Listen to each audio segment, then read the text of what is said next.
Magandang araw mga Mars, at eto na nga ang niluto namin nung birthday ko nung kailan ay palabok. So nagbabad tayo ng sotanghon noodles instead na palabok noodles, pero pwede na rin naman yan. Sunod naman ay ibusan natin ang nahimay ng tinapa kanina. Ayan, so pakinggan nyo muna yung tunog. At kung nandito kayo, naku, maaamoy nyo talagang ang bango-bango na. So, sunod naman ay naglaga na tayo ng mga ulo ng hipon. So, medyo madami kasi nung nagluto ako nung kailan, di ko na sinama yung hipon in preparation dito sa palabok. Tapos, ay i-binlanch natin or lulutuin lang natin ng bahagya yung ating mga gulay para crispy pa rin siya mamaya kapag inilagay natin sa ibabaw ng ating palabok. So, inuna ko lang syempre yung mga stem part.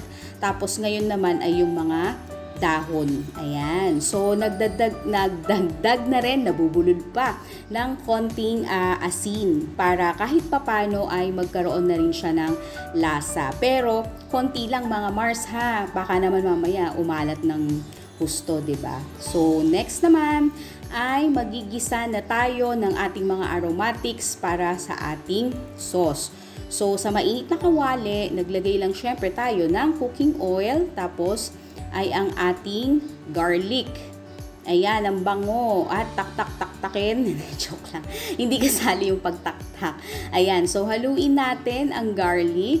Ayan, at kapag medyo nag-golden brown na siya at naaamoy nyo na yung aroma, ay pwede nyo na rin isunod ang ating mga onions. Ayan, so halu-haluin lang din natin yan ng medyo madalas, syempre para hindi masunog at saka hindi siya pumait. Ayan. So, kapag lumalabas na yung aroma nung ating mga aromatics, ay pwede na nating idagdag ang ating giniling na baboy. Ayan. So, halu-haluin lang din ulit natin siya hanggang sa mag-incorporate na ang ating giniling na baboy doon sa ating mga aromatics. At syempre, hanggang sa siya ay maluto na. Ayan. Halo-halo. Sa Ilocano, ang tawag namin dito, kiwar-kiwar. So, ikiwar-kiwar mo lang yung ating giniling na karne sa ating aromatics na onion at garlic.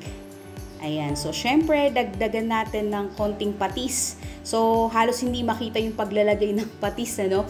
Medyo takot kami sa maalat. So, minimal lang talaga kaming maglagay sa umpisa. Tapos, kapag malapit na siyang maluto, syempre, tinitikman mo naman. And then, tsaka na lang tayo magdagdag ng konti. Pero, nasa sa inyo pa rin. Pwede na rin kayong maglagay ng isang biglaan. Ayan. Tapos, sinunod natin ang ating mga pusit. Ayan, syempre, hindi kompleto ang pusit. Hindi kompleto ang palabok kapag walang pusit. Ayan, so haluin lang, wag kiwar-kiwar lang tayo dito at isunod na natin ang ating mga hipon. Ayan, so hindi pwedeng masyadong magtatagal ang pagkiwar-kiwar natin dito sa ating pusit at saka hipon kasi medyo kumukunat yung pusit kapag natatagalan siya sa gisa. Ayan. So, salt and pepper ulit. Dagdag lang tayo ng bahagya. Ayan. Bahagya na medyo dumami. Yan. So, salt and pepper lang mga Mars. Tapos, ikiwar-kiwar nyo man. Halu-haluin nyo ulit.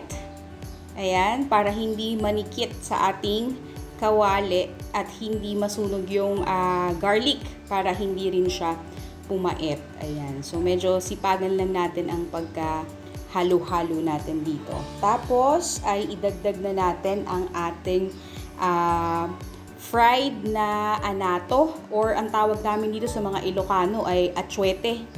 Ayan. So, pwede naman tong babaran lang ng tubig. Pero, sa amin kasi, ay prefer na piniprito siya kasi parang mas makulay kapag pinrito siya. Ayan. So, idagdag na natin siya dyan para magkaroon ng kulay ang ating sauce. Ayan. So, kung nandito kayo, maaamoy nyo siya, ang bango-bango na. At sunod naman ay idagdag na natin yung pinaglagaan natin ng mga ulo ng hipon. So, nabanggit ko kanina medyo nag-ipon pa ako ng ulo ng ihipon galing dun sa ulam namin last time. Kasi nga, para mas maging malasa itong ating sauce dahil hindi tayo gagamit ng shrimp cubes. Pero option namin yon. So, pero pagka kayo yung magluluto, pwede nyo naman ding dagdagan ng shrimp cubes. Ayan. So, kapag kumukulo na siya, amoy-amuyin. Joke lang. Amoy-amuyin. Kung nandito kayo, maaamuyin nyo talaga siya. Mabango na siya. Ayan. So, kumukulo na. Bantay-bantayan pa rin, syempre. Tapos, halu-haluin ng konti at dagdagan na natin ng tinunaw na cornstarch para pampalapot nitong ating palabok sauce.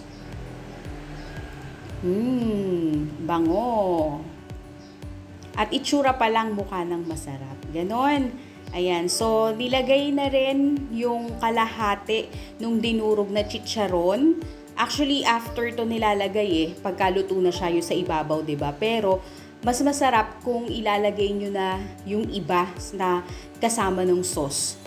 Medyo mas lalapot pa siya at saka mas lilinamnam siya. Ayan, so medyo nagdagdag pa ulit ng konting chicharon kasi parang nakulangan sa lasa. Ayan, so buti na lang medyo madami yung naihandang dinurog na chicharon, ano. Ayan, so after nun ay ilagay na natin ang itlog. Ayan, para mas dumagdag sa lapot at saka syempre mas magdagdag din siya ng linamnam dun sa lasa ng ating palabok sauce. Tapos, haluin ng haluin. Hindi na to medyo pwedeng hindi bantayan kasi possible kasi na masunog yung ilalim. Ayan. So, next naman ay ilaga na natin yung ating sotanghon noodles na nakababad kanina. Oo, tama. Ngayon lang ilalaga. So, medyo nagkukwentuhan kasi kami dito ni husband. So, medyo nakaligtaan na dapat pala nung nasa kalagitnaan ng paggigisa ay naglaga na rin ng noodles. At ito na nga ang ating palabok, topped with tinapa, chicharon, crispy Chinese cabbage, at hard-boiled egg. Tara mga Marcies! Kain! Thank you, Lord!